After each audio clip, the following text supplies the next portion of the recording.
তখনই রিনি বলে ওঠে, তাহলে আইনুরকে মারতে পারবে রেহমাত, কারণ সে তার ভাই। কিন্তু বাগাস এই শর্তে রাজি হয় না। তখন তারা ওই বইয়ে আরো একটি বাক্য লেখা দেখতে পায়, যেখানে লেখা ছিল একমাত্র নামাজ এবং আজানই এই শয়তানকে দূর করতে পারে, অর্থাৎ গ্রামবাসীদের আল্লাহর পথে ফিরিয়ে আনতে হবে। তারা এই সবকিছু দেখছিল, তখনই প্রেগনেন্ট সারিকে টানতে টানতে নিয়ে আসে আইনুর। তার পিছু পিছু গ্রামবাসীরাও চলে এসেছিল। আইনুরের এই ভয়ঙ্কর রূপ তারা কখনো কল্পনাও করতে পারেনি। তারা যে শয়তান জিনকে নিজেদের রক্ষাকর্তা মনে করত, তার এই ভয়ঙ্কর রূপ তারা কখনো ভাবতেও পারেনি। তারা প্রচন্ড ভয় পেয়ে গেছিল। এদিকে এই শয়তান জিন বাইরে রাখতে থাকে রেহমাতকে। সে মূলত মুলিয়াকে খুন করার জন্য রেহমাতের প্রতি প্রতিশোধ নিতে চাইছিল। বাগাস এবং রিনির সাথে রেহমাত বাইরে এসে তার মায়ের এই অবস্থা দেখে সে ভীষণ ভয় পেয়ে যায়। ও ওর মাকে বাঁচাতে চাইছিল, আর জিন চাইছিল রেহমাতকে মারতে। মাঝখানে ছিল সারি, যে কিনা এই অবস্থাতেও ওই জিনকে আটকানোর চেষ্টা করে। তখন এই জিন এত বেশি ভয়ঙ্কর হয়ে ওঠে যে পাশে পড়ে থাকা একটি বড় পাথর দিয়ে সারির মাথায় আঘাত করে তা পিষে ফেলে। এই ঘটনায় সকলের রুহ যেন কেঁপে ওঠে। বাগাস সহ গ্রামের কিছু মানুষ সাহস করে আইনুরকে একটি গাছের সাথে বেঁধে ফেলে। লামে এসে তাকে শান্ত হতে বলে। মূলত লামও বুঝতে পারেনি যে এরকম কিছু একটা হবে। সে তো চাইছিল মুলিয়া যেভাবে এই জিনকে নিয়ন্ত্রণে রাখতো, আইনুরও হয়তোবা এই জিনকে ওইভাবে নিয়ন্ত্রণ করতে পারবে। এখন তো এই জিনই আইনুরকে নিয়ন্ত্রণ করছে।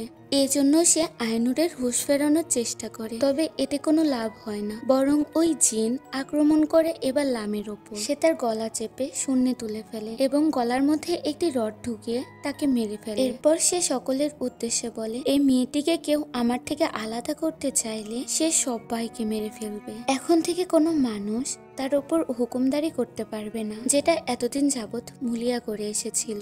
অর্থাৎ এই জিন এখন নিজেই নিজেকে নিয়ন্ত্রণ করছে। ওই মুহূর্তে বাগাসের মনে পড়ে যায় এই জিনকে শান্ত করতে হলে তাকে কি করতে হবে। তাই তো সে সেখানেই জিনের পাশে দাঁড়িয়ে আজান দিতে শুরু করে। এই আজানের শব্দে জিনের ভীষণ কষ্ট হচ্ছিল, তবে গ্রামবাসীরা এবার আর তাকে থামায় না। জিন এখানে আইনুরের কণ্ঠে বারবার বাগাসকে থামতে বলে, তবে বাগাস থামে না। এমনকি তার কাশির সাথে রক্ত পর্যন্ত পড়ছিল, তারপরেও সে হার মানে না। সে পুরো আজান শেষ করে। এর ফলে আইনুরের ভেতরে থাকা জিন ছটফট করতে করতে শান্ত হয়ে যায়। এমন সময় হঠাৎই ওই বাড়ির নিচে থাকা সিক্রেট বেসমেন্ট থেকে অনেক চিৎকার চেঁচামেচির আওয়াজ আসতে থাকে, যা শুনে বাগাসের পিছু পিছু ওই গ্রামবাসীরাও ওই বেসমেন্টের ভিতরে প্রবেশ করে। সেখানে ঝোলানো ছিল গ্রামবাসীদের অসংখ্য লাশ, যাদেরকে তাদের প্রিয়জনরাই বলি দিয়েছে।